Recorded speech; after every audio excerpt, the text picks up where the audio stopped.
Europa está en estado de shock, asustada por el brutal giro de 180 grados que ha dado la política militar estadounidense de la mano de Donald Trump. De repente, el gran amigo americano, que velaba por el viejo continente desde la Segunda Guerra Mundial, les ha dado la espalda y ha abandonado a Ucrania. De repente se han dado cuenta de la debilidad de sus ejércitos y de que no disponen de una defensa común digna de ese nombre para hacer frente a la Rusia de Putin. Pero ¿hasta qué punto Europa está supeditada militarmente a Estados Unidos? Lo vemos a continuación. Tras la Segunda Guerra Mundial y en el contexto de la Guerra Fría, Estados Unidos fue instalando como peones por Europa un gran número de bases militares. En el momento más álgido llegó a haber 430.000 soldados estadounidenses desplegados en 275 bases y emplazamientos en el viejo continente. El país con más bases es, con diferencia, Alemania, que ha sido un elemento clave para la defensa de Estados Unidos. De hecho, en Stuttgart se encuentra el Comando Europeo de Estados Unidos, desde el que se coordinan fuerzas militares en 51 países. Alemania también acoge 5 de las 7 guarniciones del ejército estadounidense en Europa, así como miles de efectivos de la Fuerza Aérea. Como se observa en el mapa, hay numerosas bases estadounidenses en Italia y el Reino Unido, también en Polonia, Rumanía, Bulgaria, estas últimas con un importante papel disuasorio frente a Rusia, así como en Noruega y España, sin olvidar los enclaves estratégicos de Islandia y Groenlandia. Con la caída del muro de Berlín y el fin del comunismo, la cifra de militares estadounidenses en Europa disminuyó drásticamente. Sin embargo, volvió a aumentar de forma significativa hasta superar los 100.000 soldados tras la invasión rusa de Ucrania. Esas bases, además de tener un importante efecto disuasorio, sirven para dar una respuesta rápida en caso de crisis. La disminución de efectivos prevista por Trump supondrá inevitablemente una reducción del número de aviones de combate, de tanques, de vehículos de infantería y artillería asignados al mando europeo de Estados Unidos, lo que volverá a Europa mucho más vulnerable. Otra cuestión espinosa es la del paraguas nuclear estadounidense. Solo 2 países europeos tienen armas nucleares propias: Francia, con un arsenal estimado de 290 ojivas, y el Reino Unido, con 225. No obstante, otros 5 países europeos, 4 de ellos de la UE, almacenan armas nucleares estadounidenses, según confirmó un organismo afiliado a la OTAN en 2019. Esas ojivas nucleares, un centenar según estimaciones, estarían en las bases de Kleine Brouwhol en Bélgica, Fuschel en Alemania, Aviano y Gedi en Italia, Volkol en Países Bajos e Incirlik en Turquía.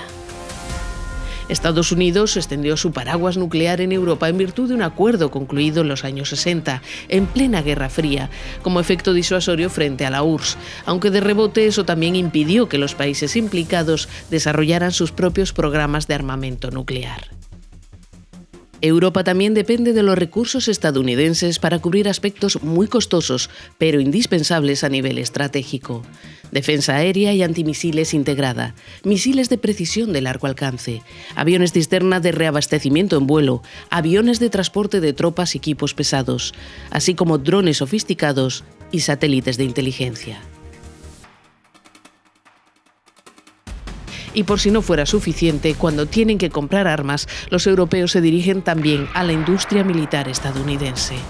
La Unión Europea compra casi 2/3 de sus equipos de defensa a empresas estadounidenses y otro 15% a otros proveedores extracomunitarios. Algo difícil de entender, pues Europa cuenta con una potente industria de defensa que produce algunos de los sistemas de armamento más avanzados. De hecho, 5 países europeos están entre los 10 principales exportadores mundiales de armas.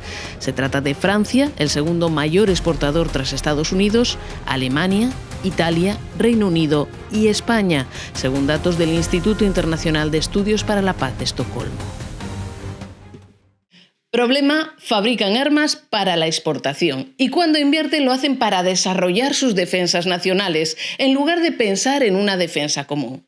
El resultado es que cuando Ucrania pidió artillería para defenderse de Rusia, los países de la UE le suministraron 10 tipos distintos de obuses, generando un enorme problema logístico. Dependencia armamentística, dependencia estratégica, dependencia nuclear. Europa lleva desde la Guerra Fría acomodada en el regazo del tío Sam. Este gráfico muestra cómo los gastos de defensa de la Unión Europea, incluidos presupuestos de mantenimiento y modernización, no hicieron más que caer desde los años 60 del pasado siglo. ¿Para qué invertir en algo que ya tenían garantizado? El resultado, algunos ejércitos europeos son tan pequeños que a alguien se le ocurrió calificarlos de ejércitos bonsái. 12 de ellos no poseen carros de combate y 14 carecen de aviones de combate. Algunos aún sacan rentas de los viejos equipos heredados de la era soviética. Los europeos recibieron su primer electroshock en 2017, cuando Donald Trump cruzó por primera vez el umbral de la Casa Blanca. El mandatario dijo entonces, de forma clara y salpicada de amenazas, que los países del viejo continente tenían que aumentar drásticamente sus gastos militares. Y avisó, Estados Unidos no iba a seguir pagando el grueso de la factura de la OTAN.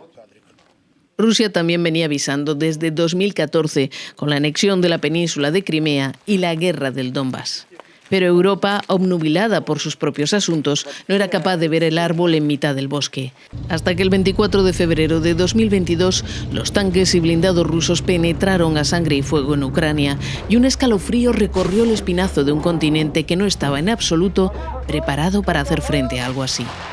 En ese momento se puso de relieve el lamentable estado de los ejércitos tras décadas de dividendos de paz y parasitismo de Estados Unidos.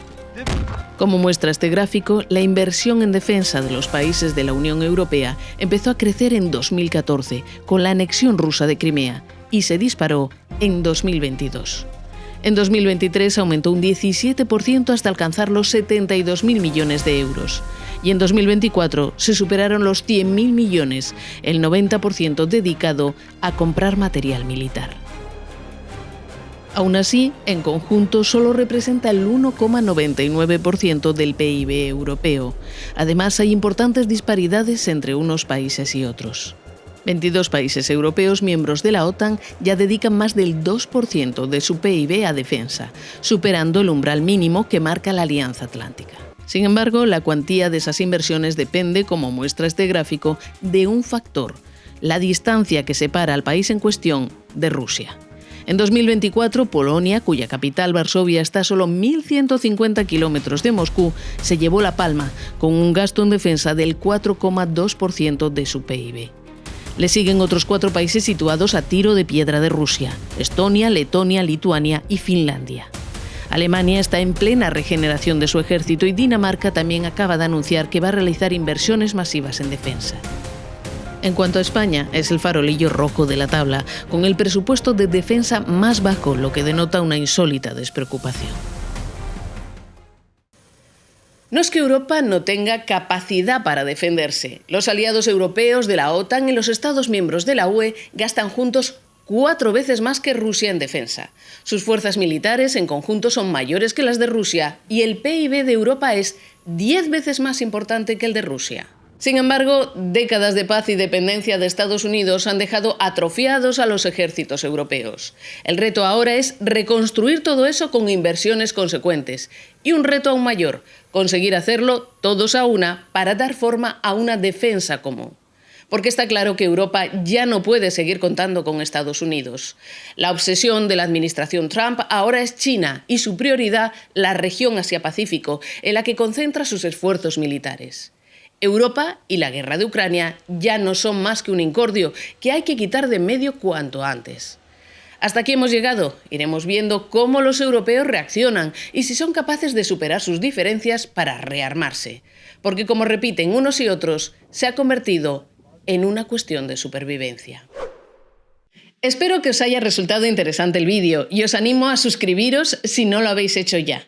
Nos vemos pronto con más análisis de geopolítica, economía e información internacional en Newsk.